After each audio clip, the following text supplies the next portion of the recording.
On passe souvent notre vie à courir après quelque chose. Ça peut être plus d'argent, plus de plaisir, plus de reconnaissance, une meilleure situation ou une nouvelle relation, par exemple.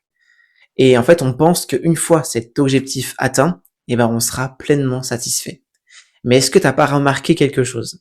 Une fois que le premier désir est accompli, il y en a un autre qui prend sa place. Notre cœur, il est jamais rassasié par les choses de ce monde. Pourquoi? Parce qu'on a été créé pour quelque chose de bien plus grand. La Bible dit: n'aimez point le monde, ni les choses qui sont dans le monde. Si quelqu'un aime le monde, l'amour du Père n'est point en lui, car tout ce qui est dans le monde, la convoitise de la chair, la convoitise des yeux et l'orgueil de la vie, ne vient point du Père, mais vient du monde. Et le monde passe, et sa convoitise aussi, mais celui qui fait la volonté de Dieu demeure éternellement. Dans 1 Jean, le chapitre 2, le verset 15 à 17.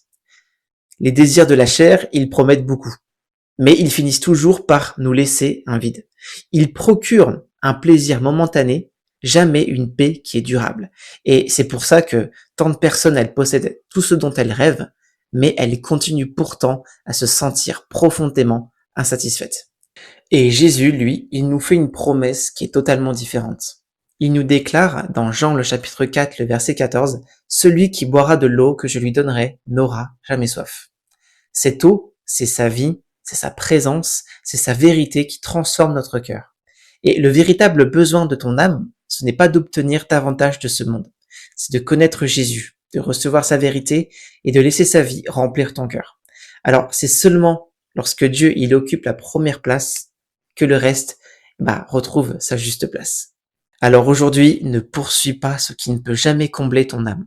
Il faut que tu recherches celui qui est le chemin, la vérité et la vie. Car tout passe dans ce monde, mais la vie que Jésus nous donne, elle demeure pour l'éternité. Si ce partage d'aujourd'hui, il t'a aidé, n'hésite pas à liker et à commenter cette vidéo. Ce type de sujet, c'est la base pour avoir une bonne relation avec Dieu et pour être prêt pour le retour du Seigneur Jésus. Alors si tu veux améliorer ta relation avec Dieu et que tu veux justement comprendre le mystère autour du retour du Seigneur Jésus, n'hésite pas à venir nous rejoindre dans notre groupe WhatsApp. Tu as juste à cliquer sur le lien dans ma bio juste au-dessus ou à me contacter directement au numéro qui s'affiche à l'écran. Je te souhaite une excellente journée. Au revoir.